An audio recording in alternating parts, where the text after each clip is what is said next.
interessant. Her står det at de arbeider med et bygdemuseum i Bjerkreim. Kjenner du til dette arbeidet? Ja, det kjenner jeg godt til. Jeg er allerede blitt museumsmedlem, og de holder på med mange ting. Har ikke du hørt om Bjerkreim bygdemuseum? Nei, det har jeg aldri hørt om. Hva er det de holder på med? I 2010 så ble det lagt en nettside som heter Bjerkreim Info, hvor det samler sammen masse historisk informasjon om Bjerkreim.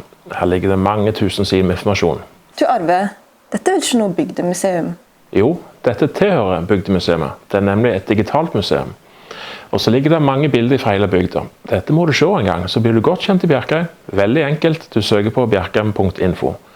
I tillegg så har de samlet sammen flere hundre gjenstander. Her er det mye interessant.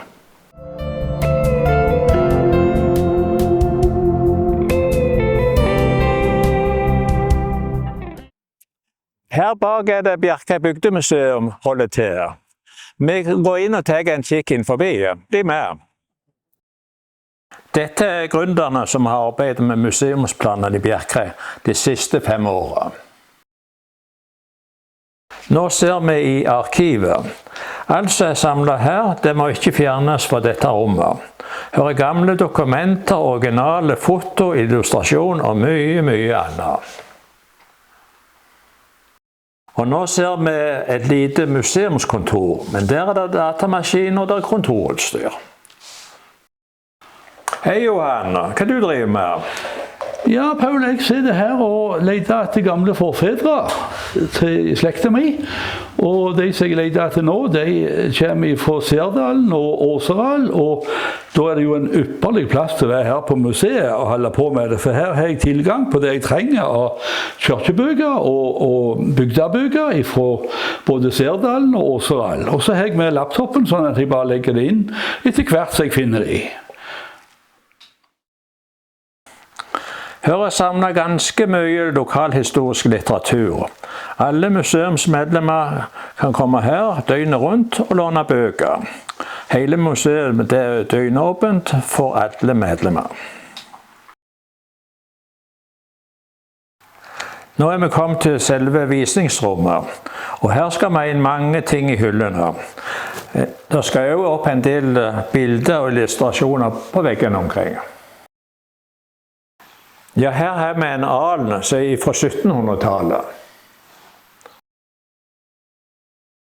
Her oppe er ei sveivekinne.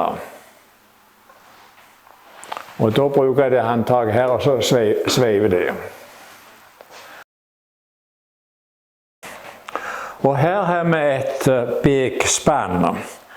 Dette er kommet fra Ørsdalen, og det er fra 1700-tallet det også.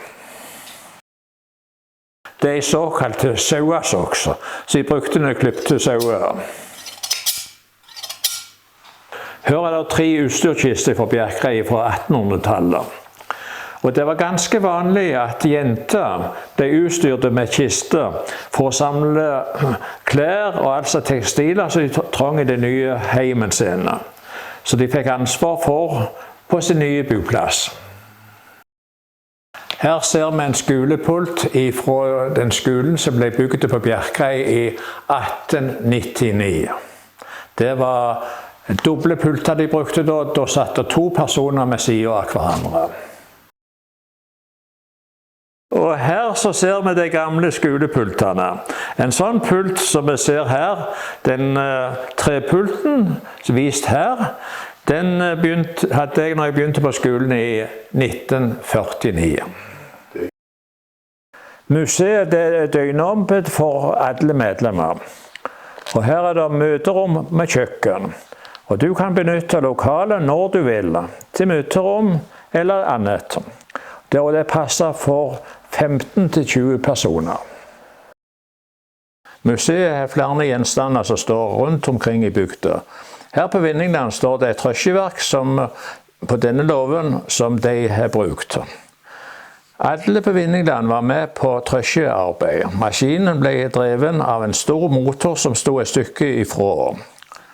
Og den hadde en flatreim som gikk mellom maskinen og trøkkeverket. Kornbaner, de ble matet inn i den ene enden, og halmen den kom ut i den andre enden. Så kom koddene ut av maskinen på denne siden. og gikk ned i judasekken som sto fastmunnet til hver sin tut. Ja, nå skal jeg fortelle litt om museet i Austrumdal. Her ser vi gården Austrumdal, hvor mor mi kommer ifra. Her ser vi mine besteforeldre, Serina og Torvald Austrumdal, som sitter i høgsetet som Torvald laget i 1904. Og så ser vi museet i Austrumdal, som nå hører til Dalane Folkemuseum. Her ser vi vogga som morfar Torvald lagde til sønnen Arnfinn i 1907.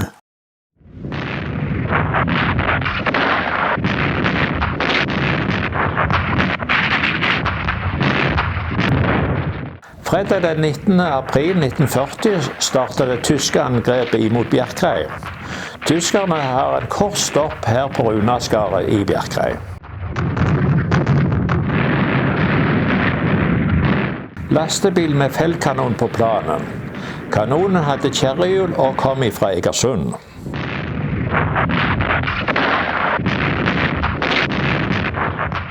Tyskerne er nå kom fram til Gloppedalsura.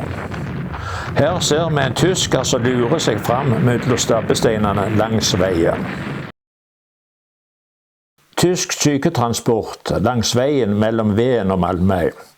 Tyskerne hadde 22 såret, og 12 fallende tyskere ble begravet på Veen. Menig Georg Pettersson fra Oslo var den eneste nordmannen som døde under kamphandlingene her i Gloppedalsura.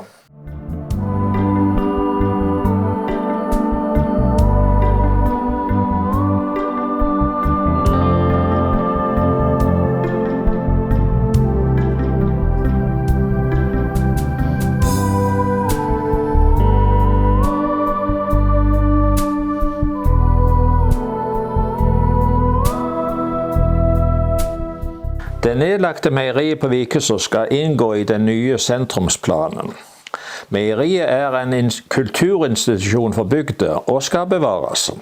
Her får bygdemuseet permanente lokaler med mange rom som passer utmerket for vårt behov.